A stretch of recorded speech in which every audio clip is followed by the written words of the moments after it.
पौष्टिक पदार्थ म्हणून ओळख असणारा डिंक पदार्थ जंगलात जाऊन गोळा करणं तसं जिकिरीचं काम. जोखीम पत्करून हे काम करणाऱ्या वाशिम जिल्ह्यातल्या गोस्ता गावातील गजानन महाराज स्वयंसहायता महिला समूहातल्या डिंक उद्योगाला उमेदमुळे उभारी मिळाली आणि महिलांचं सक्षमीकरण व्हायला मदत झाली. जाणून घेऊयात महिला बचत गटाच्या या डिंक उद्योगाविषयी.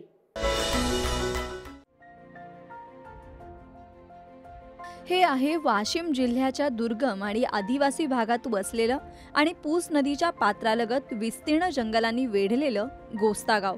या भागात धावंडा प्रजातीच्या झाडांचं प्रमाण खूप आहे. या झाडांना येणाऱ्या चिकामुळे निर्माण होणारं डिंक उत्तम प्रतीचं असल्यानं या गावात डिंक निर्मितीचा आणि विक्रीचा उद्योग मोठ्या प्रमाणावर चालतो. पूर्वी इथले आदिवासी लोक आणि स्वयंसहायता समूह या झाडांचा डिंक गोळा करत आणि तो 100 ते 150 रुपये प्रति किलो अशा मामूली भावानं व्यापाऱ्यांना विकत. या उद्योगाला चालना मिळाली ती उमेद अभियानाच्या अधिकाऱ्यांनी घेतलेल्या पुढाकारामुळे.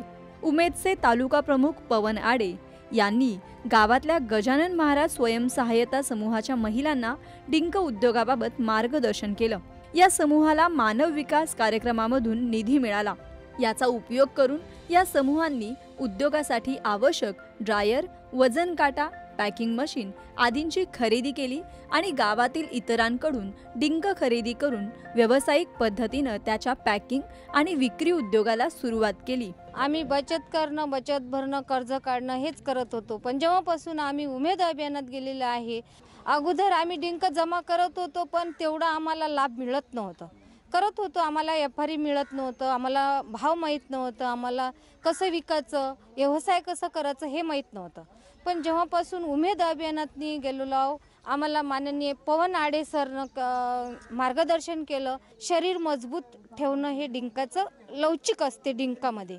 तर ते डिंक महाग विकल्या जाते बाहेरच्या भागातनी, पण ग्रामीण भागातनी थोडं स्वस्त आहे. तर आमचं डिंक नाही का प्रदर्शनी असते महालक्ष्मी सरस मुंबईला, त्याच्यात पण आम्ही नेतो आणि नागपूरला नेलं होतं, वाशिमला नेतो, अमरावतीला डिव्हिजनला नेलं होतं. प्रदर्शनी जिथं झालं तिथं आमचं डिंक जातात. डिंक व्यवसायातून आम्हाला जानेवारी ते एप्रिलपर्यंत आमचं ते सिजनेबल मोसम असतो.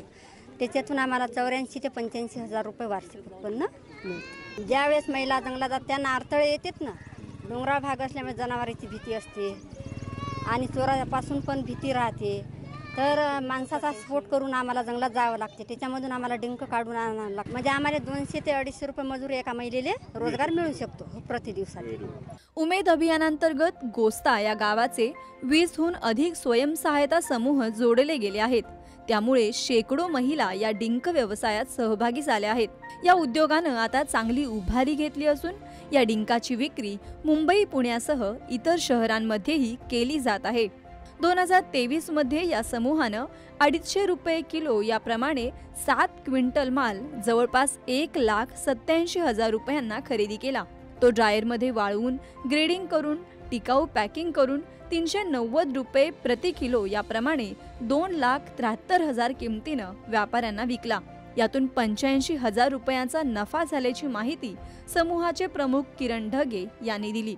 आमचे पहिले किराणा दुकान आहे. किराणा दुकानमध्ये डिकाचा व्यवसायाचं म्हणजे डिक महिला आणत होत्या. मी खरेदी करून असं आम्हाला काही भाव मिळत नव्हता. काही म्हणजे खरेदीवाले येत होते पण काही भाव मागत होते आम्हाला. आता भावाचं काही माहिती नव्हती. 10 महिला मिळून आम्ही पाकिट तयार करतो आणि आज महिला बाजारामध्ये बसतो आम्ही. डिकाचे म्हणजे कसं आपलं घुटगे शरीराचे समजा ते असे दुखते हाडं गिडं, तर ते सामान एकत्र मिळून काजू गोडंबी सगळं एकत्र सामान मिळून समजा तुपामध्ये भाजून ते लाडू बांधून खाते. तर डिंकाचा दर्जा आणि उपलब्धता अशा गुणांमुळे वाशिमच्या गजानन महाराज समूहाचं नाव राज्यभरात नावारूपाला आलं आहे.